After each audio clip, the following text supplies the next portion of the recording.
Հայաստանի Հանրապետության մեծարգո վարչապետ, հարգելի գործընկերներ, սիրելի համաքաղաքացիներ, քննարկում ենք Հայաստանի Հանրապետության կառավարության ծրագրի 2025 թվականի կատարման ընթացքի վերաբերյալ զեկույցը եւ այն բնութագրել այլ կերպ, քան իսկապես տպավորիչ, դժվար է։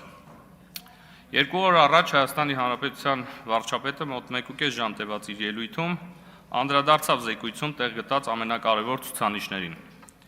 Նշված ելույթը լի էր բազմաթիվ վիճակագրական տվյալներով եւ ներկայացված տեղեկությունն իսկապես անչափ իրազեկող էր եւ հետաքրքիր։ Հատկանշական է, որ տարբեր վիճակագրական տվյալներ ներկայացնելիս վարչապետը հաճախ համեմատականներ էր տանում 2017 թվականի դրությամբ տվյալ ոլորտին առնչվող ցուցանիշների եւ 2025 թվականի նույն ցուցանիշների միջև, ինչն ամբողջովին տրամաբանական է, որովհետեւ այդպիսով առավել ակնառու են դառնում հեղափոխության բերած բարեփոխումների մասշտաբները։ Հարգելի գործընկերներ, հաշվի առնելով, որ սույն զեկույցը քննարկվում է համապետական խորհրդարանական ընտրություններից ընդամենը 51 օր առաջ, եւ որ ըստ այդմ դժվար է գերագնահատել այս փաստաթղթի նախընտրական նշանակությունն ու կարևորությունը, ձեր թույլտվությամբ ես կմեջբերեմ գրեթե նույն վիճակագրական ցուցանիշները, ինչ մենք լսեցինք 2 օր առաջ այս ամբիոնից, միայն թե այս անգամ այդ թվերը դնելով համեմատության մեջ ոչ թե 2017 թվականի ցուցանիշների հետ, այլ նախկինների կողմից նույն ժամանակահատվածի կառավարման ցուցանիշների հետ։ Ինչու, որովհետև փաստ է, որ գալիք խորհրդարանական ընտրություններին մեր քաղաքացիները պիտի ընտրություն կատարեն նախկինների եւ ներկաների միջև, եւ հետեւաբար բացի սուր քաղաքական նախկին ներկա հաճախ անձնական վիրավորանքների հասնող խոսույթից, որը հաճախ կարող է լինել ավելի մոլորեցնող, քան կողմնորոշող, անհրաժեշտ է համեմատությունը տանել վիճակագրության տեսքով, որն իմ կարծիքով առավել ակնառու է դարձնում իրական պատկերը։ Այսպիսով, հաշվի առնելով, որ գալիք ընտրություններին նախկինները մասնակցում են պատերազմի եռագլուխ կուսակցության ձևաչափով, ցակուցրիվ ցրված լինելով այդ 3 քաղաքական ուժերի միջև, առաջարկում է 2018-ից 25 թվականների ցուցանիշները համեմատել 2010-ից 17 թվականի ցուցանիշների հետ, որպես նույն տևողության երկու տարբեր կառավարությունների, նախկինների եւ ներկաների կառավարման ժամանակահատված։ Եվ ըստ այդմ հետեւություն անել, թե ինչ ընտրության առջև ենք կանգնած լինելու գալիք խորհրդարանական ընտրություններին։ Խնդրում եմ նաեւ հաշվի առնել, որ մեր կառավարման տարիներին բաժին ընկած երկու աղետալի ճգնաժամերը՝ համավարակն ու պատերազմը։ Եվ այսպես, ինչպես այդ արդեն նշվեց, 2018-ից 25 թվականներին Հայաստանի Հանրապետության ՀՆԱ-ն միջին աճը կազմել է 5.8%։ Նույն ժամանակահատվածի, այսինքն 10-ից 17 թվերի միջին վիճակագրական միջին ՀՆԱ աճը կազմել է 3.9%, այսինքն գրեթե 1.5 անգամ պակաս։ Եթե հանում ենք կոവിഡ് եւ պատերազմի տարիները եւ վերցնում ենք 21-ից 25 թվականները համեմատելով 12-ից 17-ի հետ, տարբերությունը դառնում է գրեթե 2 անգամ՝ 7.9 եւ 4.2։ 2010-ից 2017 թվականներին Հայաստանի Հանրապետությունում նոր աշխատատեղերի գրանցման թիվը կազմում է 100,000, միջին տարեկան աճ 12,500։ Նույն ժամանակահատվածում մեր կառավարման տարիներին այս թիվը կազմել է 280,000, միջին տարեկան աճ 35,000, այսինքն 3 անգամ ավել, 3 անգամ։ 2010-ից 17 թվականներին Հայաստանի Հանրապետությունում կառուցվել է 1800 կիլոմետր ճանապարհ։ 2018-ից 25 թվականներին Հայաստանի Հանրապետությունում կառուցվել է 4735 կիլոմետր ճանապարհ, 2.6 անգամ ավել։ 2010-ից 17 թվականին ուշադրություն Հայաստանի Հանրապետությունում 0-ից կառուցվել է ընդամենը 18 դպրոց։ Վերանորոգվել կամ հիմնանորոգվել են 170-ը, ավելի ճիշտ վերանորոգվել։ Ինչպես արդեն գիտեք, այս տարվա վերջ Հայաստանի Հանրապետության նոր կառուցված դպրոցների թիվը անցնելու է 300-ը։ Ընդ որում հատկանշական է, որ դպրոցաշինության համար ծախսված գումարները իրականում այս տարբերությունը չունեն, ընդամենը 4-ից 5 անգամ է տարբերությունը, ինչը նշանակում է, որ առնվազն 20-25%-ի չափով այս ֆինանսավորումը հատկացվել է պետական բյուջեից, բայց դրանց արդյունքները մենք չենք տեսել։ Գիտության ոլորտին 2010-ից 17 թվականներին դինամիկան ունեցել է հետևյալ տեսքը։ 10 թվականի դրությամբ 8.4 միլիարդ, 17 թվականի դրությամբ 14.3 միլիարդ, աճը 70%։ Մեր իշխանավարման տարիներին 14.3 միլիարդից 40.2 միլիարդ, աճը 180%։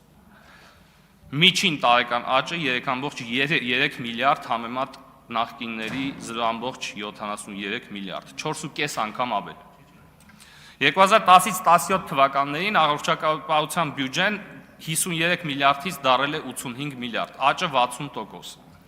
18-ից 25 թվականներին առողջապահության բյուջեն 81.3 միլիարդից դարել է 206 միլիարդ, աճը 154%։ Միջին տարեկան աճը համեմատության կարգով 4 միլիարդ եւ 16 միլիարդ, 4 անգամ ավել։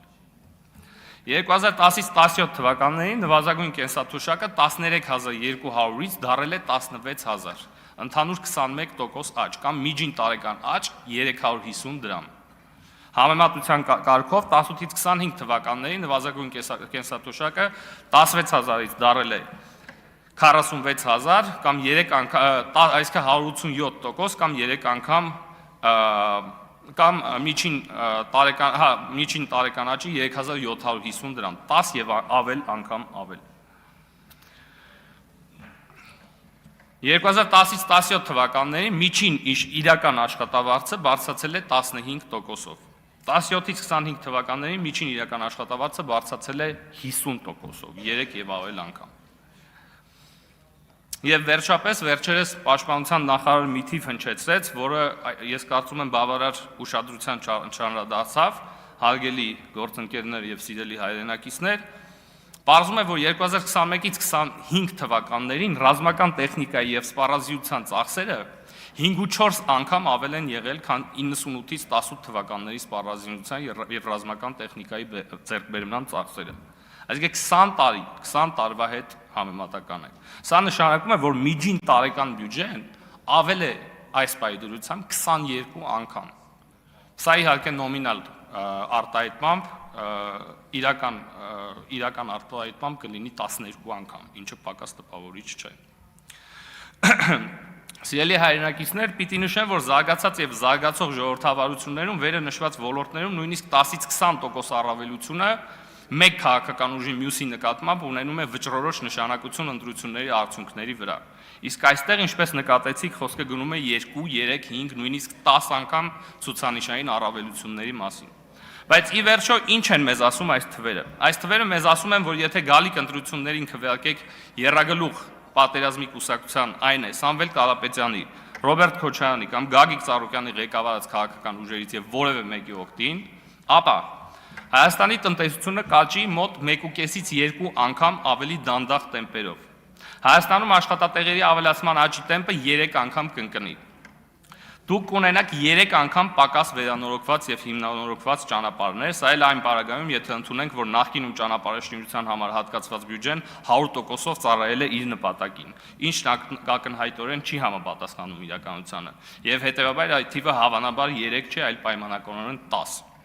Դուք կունենաք 17 անգամ պակաս նորակառույց դպրոցներ, 17 անգամ։ Դուք կունենաք 5 անգամ պակաս ֆինանսավորվող գիտություն, դուք կլինեք 4 անգամ պակաս առողջ կամ 4 անգամ ավելի խոցելի առողջական ռիսկերի առաջ։ Դուք կունենաք 10 անգամ ավելի խոցելի սոցիալական անապահով բնակչություն։ Կստանաք 3 անգամ պակաս աշխատավարձ, կլինեք առնվազն 12 անգամ պակաս զինված եւ պակաս ուժեղ։ Դուք կլինեք 100%-ով պակաս խաղաղ, որովհետեւ ի թիվս վերը թվարկած բարիքների ճակերտների մեջ պատերազմի եռագլուխ կուսակցությունը խոստանում է մեզ բերել պատերազմ կամ պատերազմի անվերջանալի շարունակականություն։ Եվ վերջապես դուք կդադարեք լինել այս երկրի տերը, որովհետև ձեզանից կգողանան ձեր իշխանություն ձևավորելու իրավունքը Հայաստանը վերադարձնելով ընտրակեղծ ծառայության դարաշրջան։ Նրանք նույնիսկ ընդդիմության կարգավիճակում են փորձեր անում մեր քաղաքացիներին առուծախի առարկա դարձնել, դժվար չէ պատկերացնել իշխանության գալով ինչ դեր կվերապահեն ժողովրդին։ Հարգելի գործընկերներ, ընդդիմությունը գիտակցում է, որ մեր ժողովուրդը ռացիոնալ է եւ ունենալով նկարագրված երկընտրանքը միանշանակորեն կայացնելու է ռացիոնալ որոշում։ Եվ հենց սրանով է պայմանավորված գնալով ահագնացող հիբրիդային հարձակումների տեմպը, տարբեր մանիպուլատիվ եւ ստահոդ տեղեկությունների տարածման տեսքով, որոնց նպատակն է ժողովրդի մեջ վախեր սերմանելով նրան դրդել իռացիոնալ որոշումների։ Այստեղ ես պիտի ընդամենը 30 վայրկյան։ Այստեղ ես պիտի ընդամենը հերթական անգամ արձանագրեմ, որ նրանք այդպես էլ չճանաչեցին մեր քաղաքացիներին եւ իսկապես չեն պատկերացնում, թե ինչ սուբյեկտի հետ գործ ունեն։ Իսկ դրա պատասխանը նրանք կստանան հուլիսի 7-ին, երբ մենք բոլորս միասին կգնանք ընտրատեղամասեր եւ տեր կկանգնենք մեր բարեկեցիկ ապագային, մեր պետականությանը, մեր խաղաղությանը եւ մեր ազատ եւ երջանիկ Հայաստանին։ Արծվիկ Մինասյան։